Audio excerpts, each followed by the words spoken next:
Now, 1 in 5 breast cancer cases are now among women under the age of 50. That's according to Cancer Research UK. The charity suggests women drinking more alcohol and having children later in life could be to blame.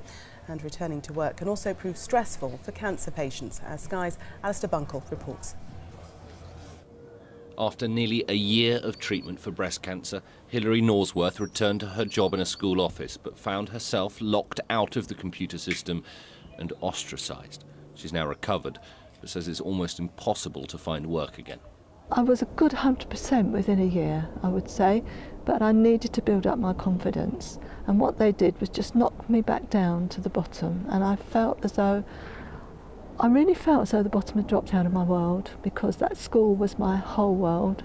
A survey found that almost 4 in 10 cancer patients who return to work experience some kind of prejudice, compared to just under a quarter in 2010.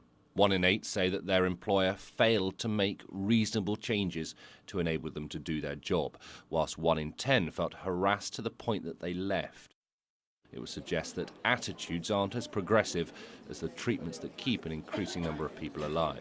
People see cancer as something that you either die from or survive, and actually there's a growing number of people who complete treatment successfully but having to deal for months, sometimes years, with the long-term consequences. It is the view of many that companies should have a responsibility to make things work for a cancer patient, regardless of any financial conditions.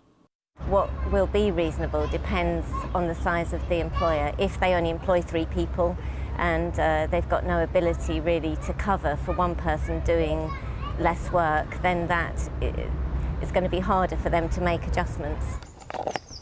Hilary left her job after a month and believes that she's now £2,000 a year less well off as a result. And her confidence has also taken a big hit. Alistair Bunkle, Sky News. We're joined now by Barbara Wilson, who's the founder of Working with Cancer, an organisation that offers support to both employees and employers dealing with cancer. Welcome to you. Thank you for coming in. You're a cancer sufferer yourself, but now have the all clear. Yes, I had the all clear in 2010. And what was your experience when you returned to work? My experience was actually pretty good, but that was because, in a sense, I was an HR director.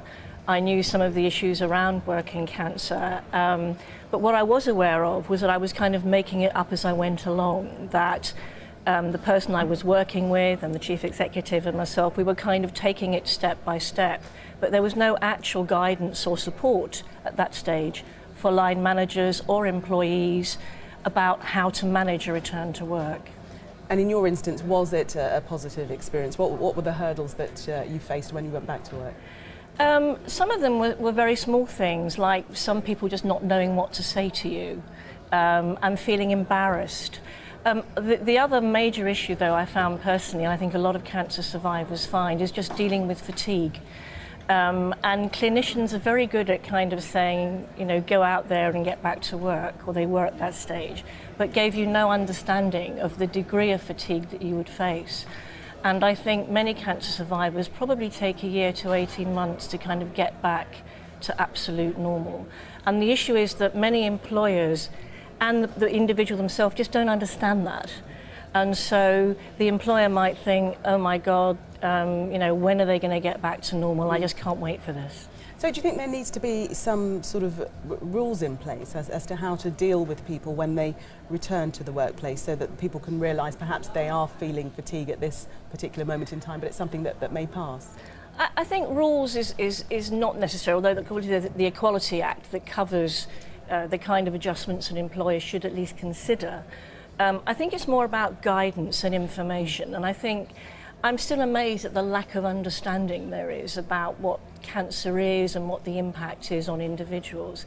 So I think it's more about understanding and training, which is what's really necessary. And what about in terms of colleagues? Was there ever any resentment because perhaps your workload couldn't be equal to what it was prior to your illness, and they're having to take on that extra workload? I think not in my particular case, but I have come across that elsewhere. And I think that's often dealt with fairly easily if at the beginning of the person's illness, when they're diagnosed, the line manager just takes the time to talk, with the employee's permission of course, to the team about what adjustments they might make to their workload to help the person out. So sometimes it's just about a lack of communication and understanding. Barbara, thank you very much for coming in. Do stay well. Thank you. Thank you. Time for the business news now from the city today. It's Darshini. Hi, Darshini. Hi Gillian, thanks very much. Well, it's good news from here in the city because RBS is back in the black. Royal Bank of Scotland first quarter profits hit £826 million. That's as its restructuring efforts actually bore fruit. But it's still paying more for the mistakes of the past. While there was no more money added to the £2.2 billion already put aside over the PPI mis-selling scandal, it did grow its interest rate swap mis-selling provision by £50 million. RBS also confirmed it expected to begin work on a prospectus for the sale of the taxpayers' 82% stake, but warned the process